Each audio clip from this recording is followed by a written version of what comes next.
Hey guys, well I have a Model 3 loaner because my S is in the shop trying to figure out what's going on with it. Figured I would flood the channel with a bunch of Model Y stuff. So getting into it, one of the first things, it's the same navigation where you can click on the car and then you'll see underneath the controls, everything's kind of laid out differently.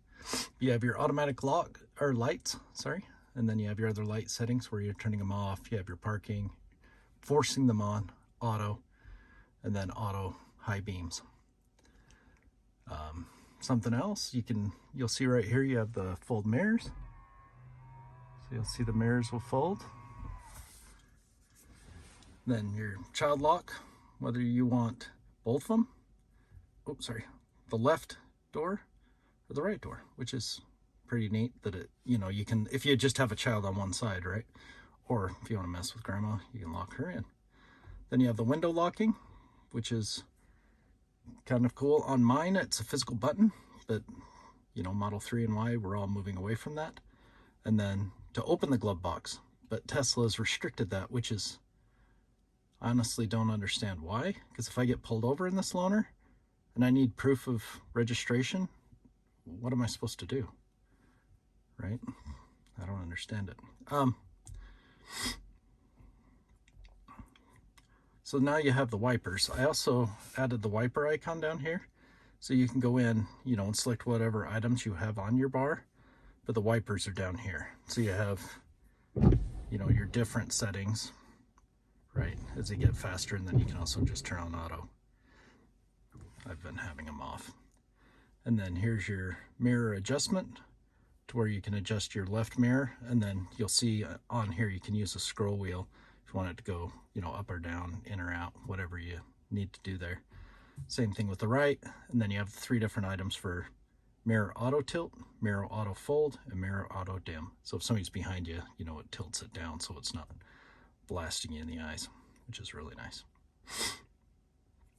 And then here's your steering wheel, to where you can turn your steering wheel, raise it or lower it. So, and you'll see each one of those, it goes up. Anyway, I'm gonna move it all the way up because, what does it matter? I don't have a screen there, which I'm still really trying to get used to. So you normally can take a Sentry mode picture, right? Or your not webcam, a driver cam, whatever it is. If you have a drive plugged in, then you can do that. And then Sentry mode lets you turn it on, but there's no drive plugged in, so that's not really of any use. Then you can, for the screen, you can have it auto do the brightness, or you can take auto off and adjust it. I need to go read up on it, but I don't believe that this screen takes enough power that whether you're fully bright or fully dim, that it's gonna really extend your drive whatsoever.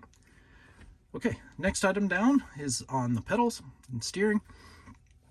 You have your acceleration. This is just a long range, but it does have the performance boost, and you'll see that if you go underneath software, you'll see on here it has the acceleration boost. So even with the acceleration boost, if you go over to the acceleration, you have chill or sport, same as my car. So it seemed like with acceleration boost, maybe you could select another option, but apparently not. Steering mode, same as in the S, comfort, standard, sport. The higher it is, the more sensitive it is. And then you have this stop mode, which is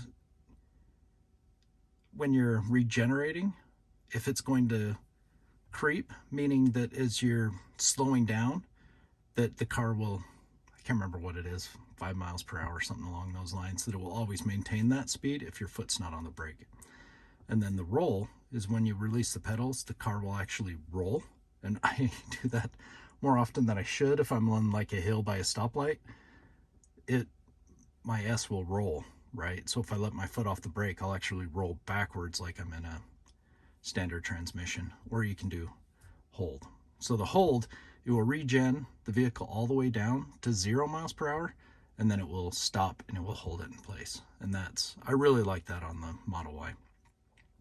Then you have your regenerative braking, you have low or standard, and then this is an option that's on the 3s and Ys, is you can apply the brakes when your regenerative braking is limited. That limited regenerative braking happens when the battery's cold or it's above like 94%, where it's not going to regen any power back into the battery. So you can turn that on or off. I don't have it, so I don't like it, so I turned it off. And the reason why I don't like it is because I'm just not used to it, right? Like all things in life. Then you have this off-road assist, and it adjusts the traction control to optimize performance off-road. Some autopilot safety features are automatically turned off because you're off-road, right?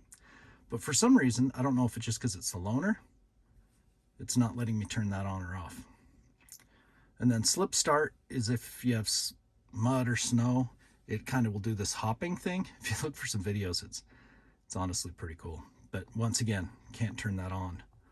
And I don't know if that's a loaner thing or what that is. Then you have trailer mode. Trailer mode will always enable trailer mode before towing a trailer. Trailer mode disables or restricts certain vehicle functions, including some driver assistant functions. Do not enable trailer mode when not towing a trailer. And then you can look at the owner's manual for more information on that.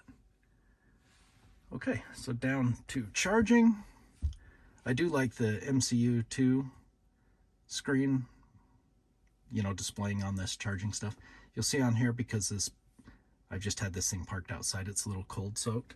So you'll see, that slightly green. That's how much battery capacity I've lost because the battery's so cold. And that's really close on my finger.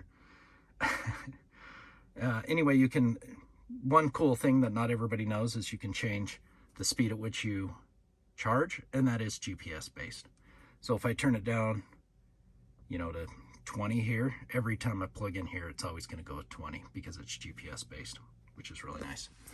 And then the scheduled charging, I have another video on that if you want to get into more details on that.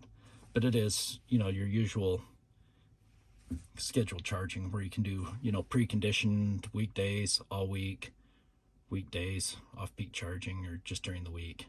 And then you can change your off-peak times. So you can say that, peak, for me, it ends at 8 p.m.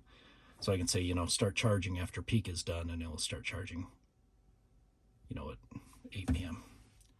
And I can't believe how good the seat warmers are in this thing, man. I'm triple bacon and I'm cooking, so I'm gonna turn those off, and then we'll get back to it. Okay, so we were at charging, and then, a big thing is if you're ever going to supercharge, make sure you, as soon as you're gonna go, select the supercharger, select navigate to that supercharger, and then it preheats your battery so you charge faster, which matters on these 3s and Ys because you guys can charge it insanely fast speeds. So the next one's autopilot. So you'll have traffic aware cruise control, which is pretty much just autopilot, but then you can also turn on whether it's going to stop at stoplights. And then also if you have the full visualization. The full visualization is you see all the cars on your display that are around you, cars, people, all that kind of stuff. So you can turn it off if you want. I kind of think it's neat, so I have it on most of the time. And then auto steer beta, I believe this is the enhanced autopilot. So it means it will self-drive you on the freeways, but it doesn't self-drive you on city streets. And then you have full self-driving beta, which means, you got to check it to say I'm going to be a good boy. And so they can get images, all that kind of stuff. You're giving up some data there. But I've been doing the self-driving beta, same as I have in the Model X. And then you also have the beta profile. Chill, meaning it doesn't change as often and it's not really close to the person in front of you. Or assertive, I just really can't handle that. I tried it and it was really horrible because you pretty much are tailgating people and you switch lanes all the time. And the lane switching, I don't really understand its logic, because the other day I was on the 2-lane freeway. There were no cars in front of me, to the side of me, and it just kept switching to the fast lane, then going back to the slow lane randomly. So I'm not exactly sure. But that's what I got on that, right? So I just turn it to chill. And then on the lane change notifications, I have it so it vibrates and it also lets off a chime. So it just lets me know that it's going to do it. And then every drive that I do, and I really wish you could make this stay, is this minimum lane changes. I really I don't even know why that's for current drive. It should just be all the time, because I'm not a fan of the lane changing. So then you have set speed. On my car, I definitely can select these. For some reason in this loaner you can't, and I don't know why. And then summon beta, I should probably make a video of it, but that's whether you can have the car come to you, and you can, hear boy like it's a dog, right? So you can be in the parking lot and have it come to you. I've seen too many videos where it's like hit something else, so I just don't use it. I mostly just use it to go straight in and straight back where I can see all the way around it. But these are the settings that you can do is, how many inches are you going to have it in front of the car, right? And then the summoning distance, how far back it's going to go, and then whether the side clearance, how tight you want that to be. And I would leave standard, because tight, I don't know, it's not for me. And then require continuous press. This, I've turned it off, at least on my S. I don't know if the key fob battery's low, I don't know what it is, but if I do that require continuous press, it will go 2 or 3 feet and then it just stops. And then home link, I have it turned on mine, but once again, it's either this car isn't equipped with home link or because it's a loaner, they don't have it turned on. So then you have automatic blind spot camera, which is really nice. If you turn on the blinker, then it comes up and it shows you your blind camera, which I gotta tell you, that's the most amazing thing about this car so far. I mean, everything's cool about it, but having that come up when you turn on your blinker is really nice. What I really wish it did, here you go, Elon, if you, yeah, like anybody cares what anyway, but if it did the rear facing camera and then the forward facing camera on that side, I think it would be amazing, because you could see all the way around. But so far it's just your blind spot, but it's still really nice. And then you can do speed limit warning, chime or something coming up on your display. You have your speed limit, whether it's relative or absolute, and I just do relative of like 9 over the speed limit. And then you have collision warning. I turn that on early just because it doesn't hurt. Lane departure is that you can have it give you a warning on the screen, or you can have it actually push you back into the lane. And so I have the assist on, and so it just pushes you back. So then I have all of these turned on. So the emergency lane departure avoidance is really nice. Automatic emergency braking, just turn it on. Obstacle aware acceleration, that if it detects something in front, it's going to limit how much you can accelerate. Traffic aware cruise control chime, very nice. And then green light chime is also very nice, because at the red lights, I mean, a lot of people zone out type stuff and it'll turn green and there's a delay. It's really nice that you have that audible ding to let you know you can go. All right, and then keys, you'll see, my keys in there. These are probably some other people's phones, but it's really nice that you can manage the keys inside of the car itself. On mine, you actually have to open a service ticket. They have to come out and program the keys or remove keys. And so by having it this way, you don't have to go to the service center and deal with any of that stuff. And then here's the actual child lock, like you saw on that first screen, where you have both left or right, but it's called out on the lock screen itself. And then you also have the window lock here.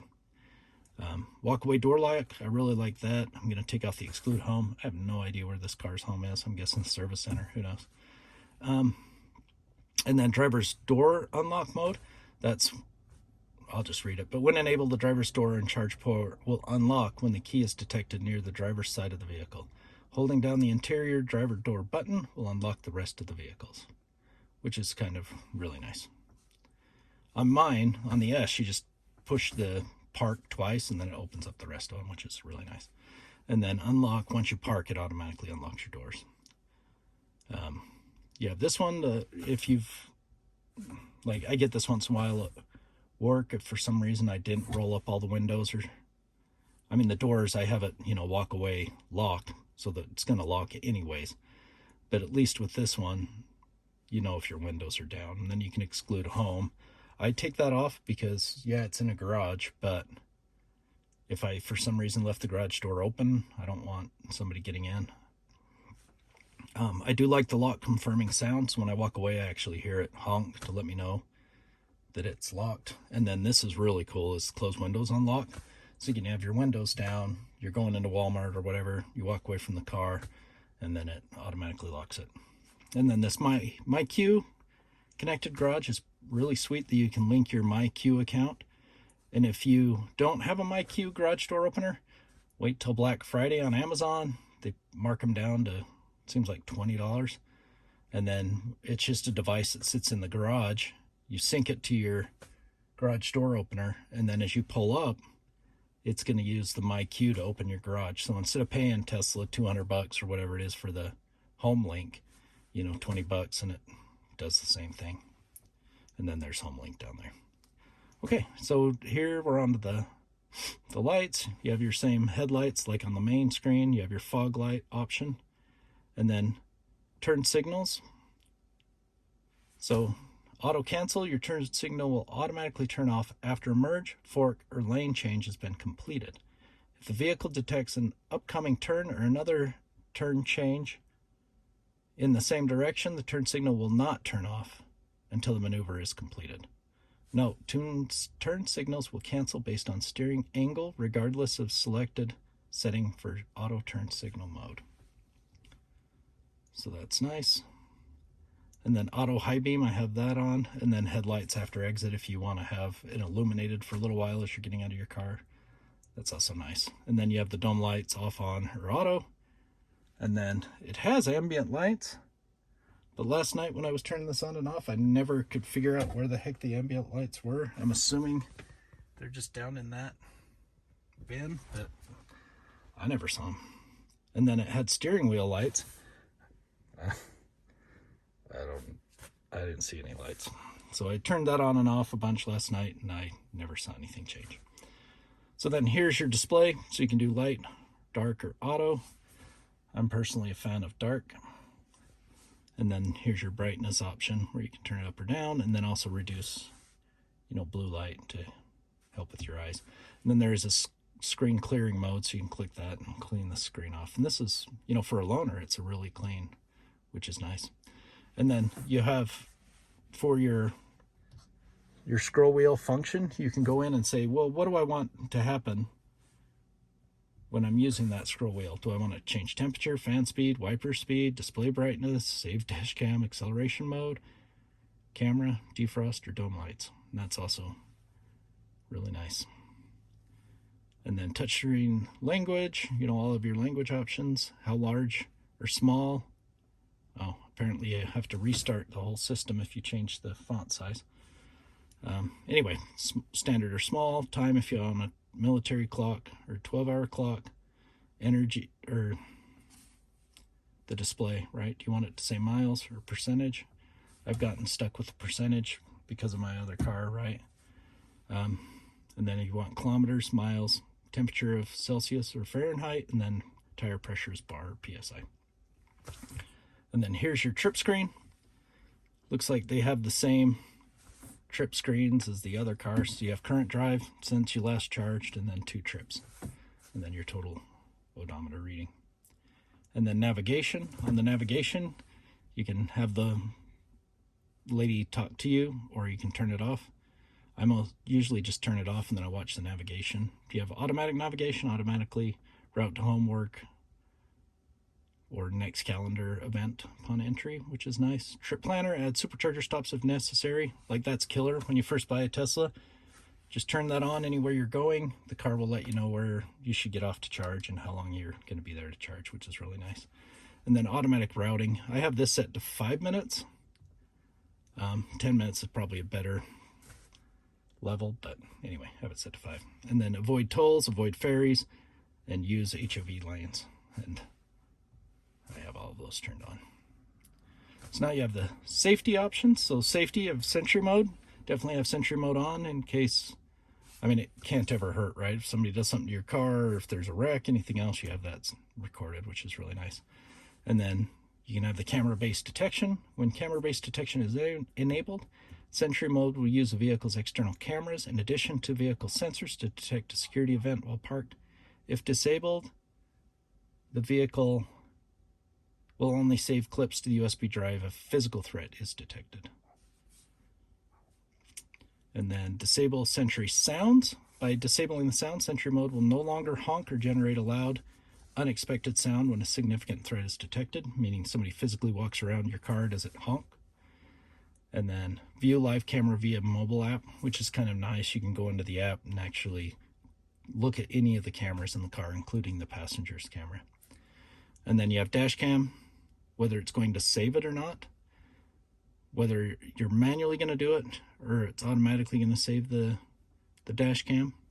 So auto means it will save up to 10 minutes of your video to your USB automatically when your vehicle detects the occurrence of a safety event, such as an accident airbag deployment.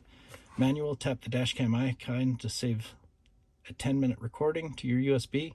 Press and hold the icon in the control to pause recording. On honk, automatically trigger a save on horn press, and recordings are captured and stored locally and never transmitted to Tesla. In using Dashcam, please note it is your sole responsibility to consult and comply with all local regulations and property restrictions regarding video recordings.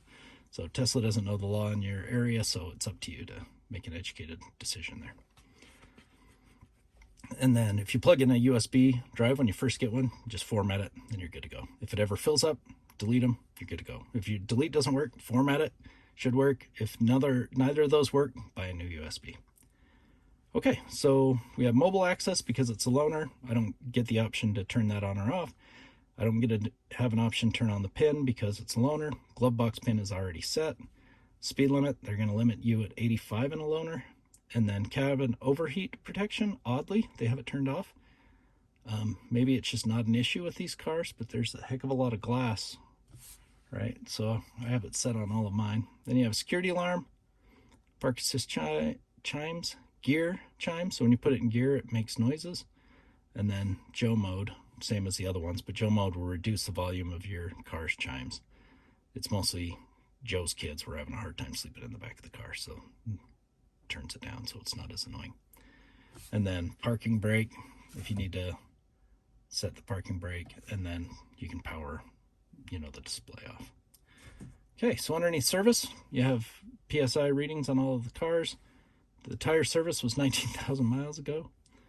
And then you have pretty much the same options along with camera preview that you would have in any other Tesla, which is really nice. And then under software, you'll see this is a Model Y long range dual motor. It's got 34,000 miles. That's the VIN number. It has a full self-driving computer. You can click on the additional vehicle and you'll see that it has the Atom processor and not the Ryzen. So with these cars, you either have the Atom, which is the older one, or the Ryzen, which is the new one. So if you're going to buy one and you care, look for the Ryzen. The Ryzen's a little bit faster. Then you look at the motor type, whether it can tow, has a tow package on it, all that kind of stuff. And then you'll see, audio's premium, CCS adapters enabled. That's if you can use third-party chargers or DC chargers. Has a heat pump, meaning it's going to use friction from the vehicle moving to generate heat. Lead acid battery, they all have lead acid. Modem, 4G are the only towers that are up. 2G and 3G, those towers have been gone for a while now. Okay, so you have full self-driving compatibility, meaning if it says included package, that means that you have it. If you don't have it, if you don't have full self-driving, it'll say autopilot computer full self-driving, and then it will say autopilot included package. Or you'll have enhanced autopilot, which is your freeway self-driving, or you'll have full self-driving. So those are the three. So if it says full self-driving here and autopilot, an autopilot below means you only have autopilot. If it doesn't say full self-driving compatibility included package, you don't have it. And then acceleration boost, they do have the acceleration boost on this one. They also have premium connectivity, which is, nice. That's what gets you all of your mapping, your music, all that kind of stuff. Video streaming, all of that comes in with it. Then here are the two versions of the software that's on it. And then there is a navigation update. And yeah, I should connect them to my Wi-Fi, but I'm just not gonna. And then software update. I don't know that this really matters. Early on it mattered. If you did advanced, then you'd get it way ahead of time. But anymore, I don't think it matters much. So anyway, so that's the main screen. You can click on these 3 tabs, and then that will give you all of the other options. So the dash cam is so you can view your Sentry Mode items. You have energy, which gives you a graph of all of your trips. It's kind of like an enhanced trip. So you can go in and it says, you know, how much were you supposed to have based on your trip? How much did you actually have and why? You know, were you driving erratically, so you use more power to drive? Was your climate on, so you used more power for climate? And it will show you all of those on how it affected your drive. Calendars, you know, just a calendar. Messages, you can get your SMS off of your phone. Theater, you can go in and see all the theater options. You can watch Netflix, Hulu, Disney Plus, TikTok, Twitch, YouTube, or some Tesla tutorials, which are nice. You also have the arcade, which is going to have all of the games. There haven't been really any new games added. And then you have Toy Box, which gives you can go in and colorize the car to whatever color you want. You can do a light show on a USB, which is really kind of neat. And the rest of it, I don't know. I do like the light shows. Those are really nice. Okay, so that was arcade, right? And then theater, and then Toy Box, right? Then you have a web browser. You have the manuals inside of the car. You also have Spotify, if you subscribe to Spotify. Then you have Bluetooth settings. You can go out to the radio itself, right? AM, FM. You have streaming, where you can stream music through Tesla's streaming app.